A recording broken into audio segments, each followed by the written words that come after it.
Welcome to the Prepped and Polished podcast, the podcast that empowers you to take control of your education, featuring weekly interviews with influencers in the world of education, as well as tutoring tips, lessons, and updates. Hi everyone, this is Terri Karol of Prepped and Polished, a tutoring and test prep firm that provides in-person and online tutoring for the SAT, ACT, grad school tests, private school tests, and academic subjects such as math, science, English, languages, and study skills coaching.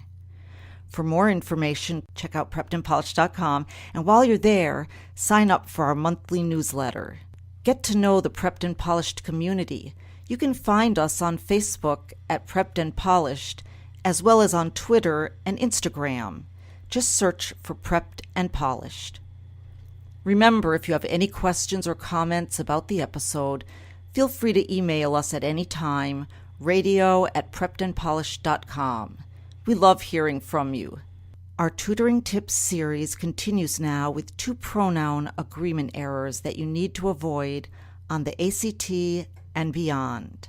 Let's get right to it. So today we're talking about 2 pronoun agreement errors that students need to avoid on the ACT and beyond. And why do I say beyond? That's because knowing these pronoun agreement errors will aid a student with their writing not only on the ACT, but in any future writing in college and beyond. Most students don't realize that there's a great overlap between the English section of the ACT and the ACT writing test.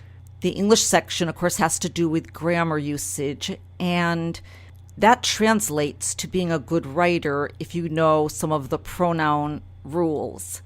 If students can recognize pronoun errors on the English test, then they certainly will be able to avoid making those very same errors in the context of an essay on the writing test and beyond, like I said. I notice these errors all the time in student writing, and so, they're easy to remedy. First up are pronoun antecedent agreement errors. This is one of the English skills that's assessed on the ACT. I see it in many of the questions on the English test, and it's testing the agreement between pronouns and their antecedents. Now, most students don't even know what an antecedent is, but the antecedent of a pronoun is the noun to which the pronoun refers or substitutes for. And here's a simple example. I always tell students, John put on his shoes. Well, John is the antecedent to which his refers. That's an easy one. So basically, when the pronoun doesn't agree in gender or number with its antecedent, there's an agreement error. So pronouns and their antecedents have to agree. That's the bottom line. For example, how many times have we said this sentence or heard someone say something like this? Already late for the show, Mary couldn't find their keys. That doesn't even sound wrong to my ears, but Mary is the antecedent to which there refers. That is clearly wrong. We would need to say, already late for the show, Mary couldn't find her keys. Mary's a singular feminine noun. We need a possessive pronoun that agrees with Mary in gender and number, and her fits the bill. Often on the ACT, they test that very pronoun antecedent agreement. Here's an actual example I found on the ACT that was part of a passage on the English section. Everyone in my life gave their opinion about what the best location offers. And students would see the word there underlined, and they would have to determine if that was correct. Well, of course, we know everyone is singular and there is plural, so that can't be right. And ultimately, students would have to pick his or her to fit in place of there, so it would read, everyone in my life gave his or her opinion about what the best location offers.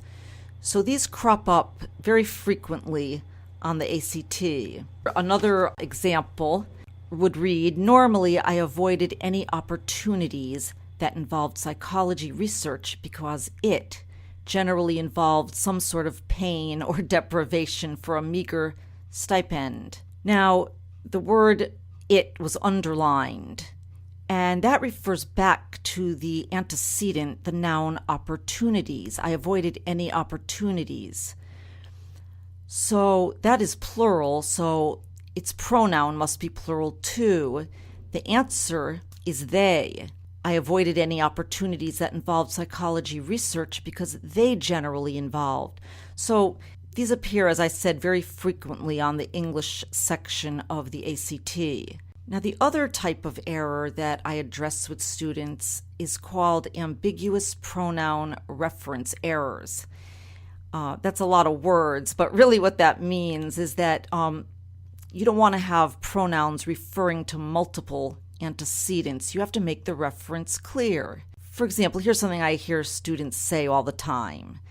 Susan told Kayla that she should get the skinny jeans from the sale rack. Well, this sentence is wrong because we don't know to whom she refers. It's an ambiguous pronoun that lacks a clear antecedent.